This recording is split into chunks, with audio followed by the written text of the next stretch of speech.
নমস্কার, রকমারি রান্নাবান্নায় আপনাদের সবাইকে আবারও অনেক অনেক স্বাগত।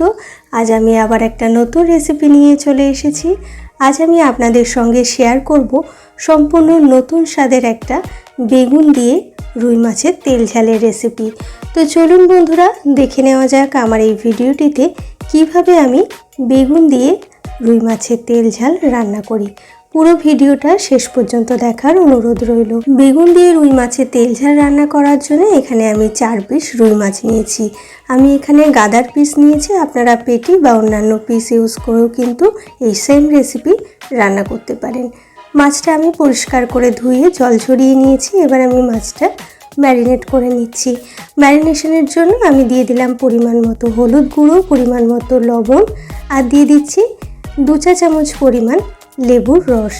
আর এখানে অ্যাড করে দেবো আমি 1 টেবিল চামচ পরিমাণ সর্ষের তেল। এই সমস্ত উপকরণগুলো দিয়ে মাছটা খুব ভালো করে ম্যারিনেট করে প্রায় আধ ঘন্টা আমি রেখে দেব। বেগুন দিয়ে রুই মাছের তেল ঝালের এই রেসিপিটা গরম গরম ভাতের সঙ্গে কিন্তু অপূর্ব খেতে লাগে। আপনারা অবশ্যই একবার বাড়িতে এইভাবে রুই মাছের তেল ঝাল বানিয়ে খেয়ে দেখবেন, আশা করছি আপনাদের ভালো লাগবে। মাছটা ম্যারিনেট করা হয়ে গেছে, এবার আমি ঢাকা দিয়ে রেখে দেব। মাছ ভাজার জন্য ফ্লেম অন করে কড়াইতে পরিমাণ মতো সর্ষের তেল দিয়ে তেলটা আমি ধোঁয়া ওঠা গরম করে নিয়েছি। এবার ম্যারিনেট করা মাছগুলো এক এক করে আমি তেলের মধ্যে ছেড়ে দিচ্ছি। মিডিয়াম টু হাই ফ্লেমে মাছগুলো আমি একদম লাল করে ফ্রাই করে নেব। মাছগুলো আমার একদম লাল করে ফ্রাই করা হয়ে গেছে। এবার খুব ভালো করে তেল ঝরিয়ে মাছগুলো আমি একটা আলাদা পাত্রে তুলে রাখবো। মাছ ভাজার পর বাকি যে তেলটা আছে সেই তেলেই কিন্তু আমি বেগুনটা ভাজবো। এবার আমি মাছ ভাজা ওই তেলের মধ্যে আগে থেকে টুকরো করে কেটে রাখা বেগুনগুলো দিয়ে দিলাম। অল্প হলুদ গুঁড়ো আর অল্প লবণ অ্যাড করে দিলাম। এবার অল্প লবণ আর অল্প হলুদ দিয়ে বেগুনগুলো আমি একদম লাল করে ফ্রাই করে নেব। এই রেসিপির জন্য বেগুনগুলো এরকম সরু সরু লম্বা লম্বা টুকরো করে কাটতে হবে। এখানে আমি 4 পিস মাছের জন্য একটা মিডিয়াম সাইজের বেগুন নিয়েছি। আপনারাও মাছের পরিমাণ অনুযায়ী বেগুনটা নেবেন। বেগুনের পরিমাণ যদি মাছের থেকে বেশি হয়ে যায় তাহলে রান্নাটার স্বাদ ভালো আসবে না। বেগুনটাও আমি একদম লাল লাল করে ভেজে নিয়েছি। এবার খুব ভালো করে তেল ঝরিয়ে বেগুনটাও তুলে নিচ্ছি। মাছ আর বেগুন ভাজার পর বাকি যে তেলটা আছে সেই তেলটাতেই আমি পুরো রান্নাটা করব। এবার আমি ওই তেলের মধ্যেই ফোড়নে দিয়ে দিলাম একটা দারচিনি, একটা ছোট এলাচ আর 2টো লবঙ্গ। ফোড়নটা আমি 10 থেকে 15 সেকেন্ড মতো ফ্রাই করে নেব। ফোড়নটা আমি প্রায় 10 সেকেন্ড মতো ফ্রাই করে নিয়েছি। এবার আমি এখানে অ্যাড করে দিলাম পেঁয়াজ বাটা, সেই সঙ্গে এখানে আমি অ্যাড করে দিলাম আদা রসুন বাটা। এখানে আমি 2টো বড় সাইজের পেঁয়াজ মিহি করে বেটে রেখেছিলাম, সেটা এখানে অ্যাড করলাম।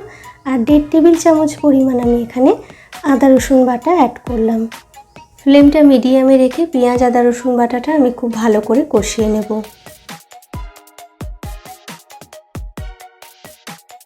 পেঁয়াজ আদা রসুন বাটাটা আমি খুব ভালো করে কষিয়ে নিয়েছি। পেঁয়াজ আদা রসুনের কাঁচা গন্ধ চলে গেছে। এবার আমি এখানে বাকি মশলাগুলো অ্যাড করে দিচ্ছি। এখানে আমি অ্যাড করলাম একটা মিডিয়াম সাইজের টমেটো পিউরি, আর সেই সঙ্গে এখানে আমি অ্যাড করে দিলাম পোস্ত বাটা। এখানে আমি 3 টেবিল চামচ পরিমাণ পোস্ত মিক্সিতে একদম মিহি করে বেটে রেখেছিলাম, সেটা এখানে অ্যাড করলাম। সেই সঙ্গে এখানে আমি অ্যাড করে দিচ্ছি পরিমাণ মতো লঙ্কার গুঁড়ো। এখানে আমি প্রায় 1.5 চা চামচ পরিমাণ লঙ্কার গুঁড়ো, 2 চা চামচ পরিমাণ রোস্টেড জিরে গুঁড়ো আর পরিমাণ মতো লবণ আর পরিমাণ মতো হলুদ গুঁড়ো অ্যাড করলাম। মিক্সিং কন্টেনারটা ধুয়ে অল্প জল অ্যাড করে দিলাম যাতে মশলাটা কষাতে কষাতে পুড়ে না যায়। এবার ফ্লেমটা মিডিয়ামে রেখে খুব ভালো করে মশলাটা আমি কষিয়ে নেব। যতক্ষণ না মশলা থেকে তেল ছেড়ে দিচ্ছে ততক্ষণ পর্যন্ত কষাতে হবে।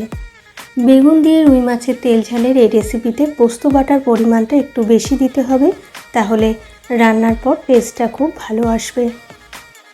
মশলাটা আমি খুব ভালো করে কষিয়ে নিয়েছি। এবার এখানে আমি অ্যাড করে দেব পরিমাণ মতো গরম জল। এই রেসিপিটা আমি কিন্তু বেশি ঝোল করব না, একদম থিক গ্রেভি করব। এই রেসিপিটা বেশি ঝোল করলে কিন্তু খেতে খুব একটা ভালো লাগবে না। আপনারাও যখন বাড়িতে এই রেসিপিটা ট্রাই করবেন তখন জলের পরিমাণটা একটু কম করে দেবেন। এবার আমি ফ্লেমটা হাইতে করে দিলাম। হাই ফ্লেমে খুব ভালো করে আমি ফুটিয়ে নেব। হাই ফ্লেমে আমি প্রায় 4 মিনিট মতো ফুটিয়ে নিয়েছি। এবার আমি এখানে অ্যাড করে দিচ্ছি আগে থেকে ভেজে রাখা বেগুন আর ভেজে রাখা মাছ। ভেজে রাখা মাছ আর ভেজে রাখা বেগুন দেওয়ার পর ফ্লেমটা আমি মিডিয়ামে করে দেব। মিডিয়াম ফ্লেমে আমি আরও প্রায় 8 থেকে 10 মিনিট মতো ফুটিয়ে নেব। খুন্তি দিয়ে দু একবার নেড়ে মাছ আর বেগুনটা আমি ভালো করে ঝোলের মধ্যে ডুবিয়ে দিচ্ছি, যাতে ফোটার সময় ঝোলটা মাছ আর বেগুনের মধ্যে ভালোভাবে ঢুকে যায় আর রান্নার পর খেতে ভালো লাগে। ভাজা মাছ আর ভাজা বেগুন অ্যাড করার পর ঝোলটা আমি মিডিয়াম টু হাই ফ্লেমে প্রায় 10 মিনিট মতো ফুটিয়ে নিয়েছি। দেখুন বন্ধুরা, গ্রেভিটা কত ঠিক হয়ে গেছে। এবার ওপর থেকে আমি 1 টেবিল চামচ পরিমাণ কাঁচা সর্ষের তেল ছড়িয়ে দিলাম। এই রেসিপিটাতে নামানোর আগে অল্প একটু কাঁচা সর্ষের তেল ওপর থেকে দিয়ে দিলে খেতে খুব ভালো লাগে আর সেন্টটাও খুব ভালো আসে। রেডি হয়ে গেল আমার আজকের রেসিপি বেগুন দিয়ে রুই মাছের তেল ঝাল। ফ্লেম অফ করে দিলাম। এবার আমি সার্ভ করে দেব। আজকের এই বেগুন দিয়ে রুই মাছের তেল ঝালের রেসিপি আপনাদের কেমন লেগেছে অবশ্যই আমাকে কমেন্ট বক্সে কমেন্ট করে জানাবেন। আর ভিডিওটা ভালো লাগলে একটা লাইক করে দেবেন আর আমার চ্যানেলটিকে সাবস্ক্রাইব করে পাশের বেল বাটনটা ক্লিক করে রাখবেন। তাহলে আমি যখনই আমার চ্যানেলে কোনো নতুন ভিডিও আপলোড করব আপনাদের কাছে খুব তাড়াতাড়ি নোটিফিকেশান পৌঁছে যাবে। ফিরে আসবো আবার একটা নতুন রেসিপির ভিডিও নিয়ে। আপনারা ভালো থাকবেন, সুস্থ থাকবেন। নমস্কার।